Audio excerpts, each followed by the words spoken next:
Hey Jordan. What is music theory?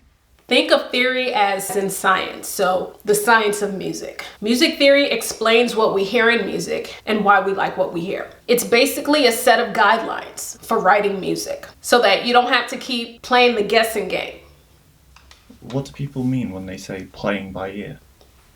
Playing music by ear is when you can hear a song for the first time and then play it on your instrument without needing to read sheet music or chord symbols. How do I balance music theory and playing by ear? I started playing music by ear at a very young age. Playing by ear really becomes a guessing game when you start to write your own songs. That's when you'll be there for years just trying to figure out what sounds good, or even just trying to remember what you just played. This is where music theory comes in. With the guidelines, you're able to find the right sounds faster. That said, playing music by ear is just as important as music theory because ear comes first. What would you say the secret is to writing a hit song? Analyzing other hit songs so that you can remake them. I talk about this in my series on the science of music. Most of these hit songs that everyone listens to use the same chords in the same order. Just to name a few, Stand By Me and Every Breath You Take both use the same chord progression. How much can I copy or take from another person's song? Copying someone else's work is called plagiarism, so you don't want to do that. But you can paraphrase really well to where you remake it to be your hit song. Where do I find ideas for a new song? And other popular songs because they've done the work for you. Who's sneaking around? Okay, I'm going now. Got people in the house tiptoeing around interrupting. As I was saying, you can borrow some of their ideas and turn them into yours. You have to know the guidelines or the rules so you know how to break them properly. I don't know how else to break it down for you. What instrument should I learn for songwriting? The piano. With the piano, it's easier to see and understand theory because of the way that it's laid out. All right, Jordan. We have 9 questions here for Jordan. What is an audio engineer? So an audio engineer is somebody who works with the technical aspects of sound. That could be through recording, that could be through mixing or any other form of editing. Question number 2. What does an audio engineer do in a recording session? So in a recording session, the engineer's job is to capture the performance as clearly and cleanly as possible. This is because any unwanted sound that you get into the audio in recording will then be carried forward to the next stages, which isn't wanted. A large part of this is mic positioning and placement. Different mics have different frequency responses, and the frequencies captured also differ depending on the angle of the microphone and distance and all of these things. Yeah. Question number 3. What genres do you record? Well, to be honest, I'm quite happy to work in any genre when recording, provided I have time to do my research and basically learn the characteristics of these genres before I get into it.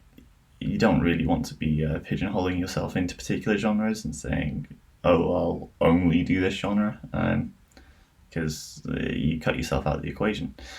That being said, I predominantly work in rock and metal, but that wouldn't stop me from picking up a funk song or... Question number 4. Are engineers also producers? So there can be some overlap between engineers and producers, but that doesn't mean that they're inherently the same role. Engineers focus strictly on the technical side of things. It's artifacts, it's problematic frequencies, it's what objectively is right and wrong in this, whereas producers have a lot more of the room for the creative process and making maybe subjective decisions based on what they think will sell, as opposed to technically this is right and this is incorrect. Question number 5. What is a producer? Okay, so the way I always had it explained to me was that if you were in a band and you were working on an EP and then you got a producer involved, the producer's role then would be to turn your project into a product. So basically making a slew of technical and creative decisions on your behalf based on what they think would sell. They're kind of like the director if this was film. They're the ones that spend a lot of time coaching the artists. They spend a lot of time telling the engineers the sound that they want to achieve. Yeah, kind of like an overseer of sorts. Question number 6. What is mixing? Okay, so mixing at its most basic is taking the results of your recording session, so usually a multi-track, and making each element of that sound, first of all, good, and then putting them all together onto a single output. A good mix will typically allow you to hear every element of the song, regardless of how punchy or subtle it's supposed to be. Question number 7. Why do I need my recordings mixed?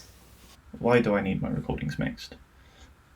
Well, in short, so that you can hear every element clearly and that you've got a good, well-balanced song to then go forward and master and eventually release.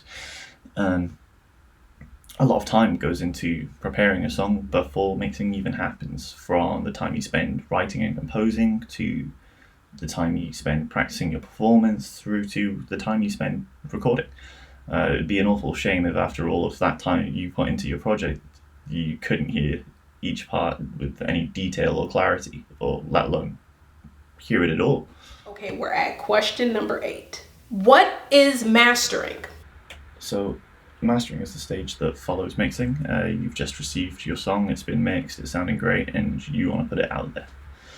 Mastering comes into play here to prepare it for distribution.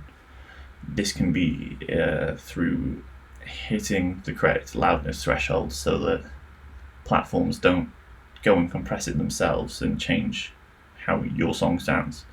It's also in things like making sure that, say, every song in an EP or a release that consists of multiple songs, each song sounds like it belongs there. You haven't got anything that's wildly sonically different and sounds like it doesn't fit.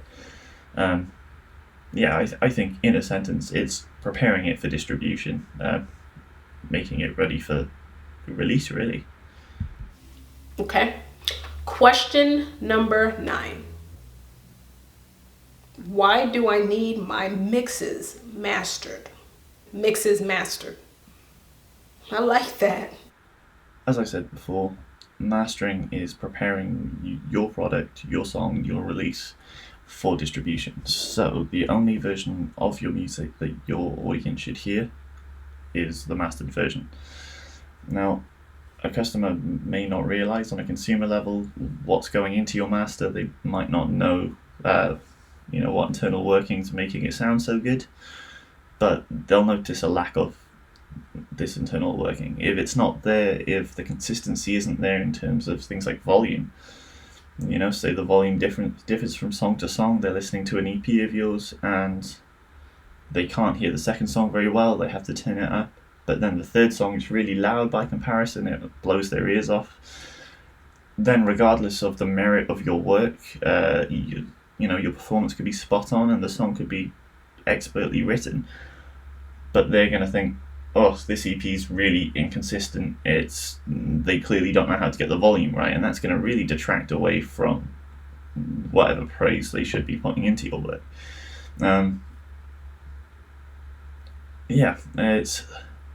Mastering is the last stage in terms of preparation and getting your product ready. You obviously put a lot of time into this by now, with the time it takes to compose, to practice, to record, to then mix. You don't want to fall at the last hurdle because in the last preparations, the last touches, it hasn't been prepared correctly.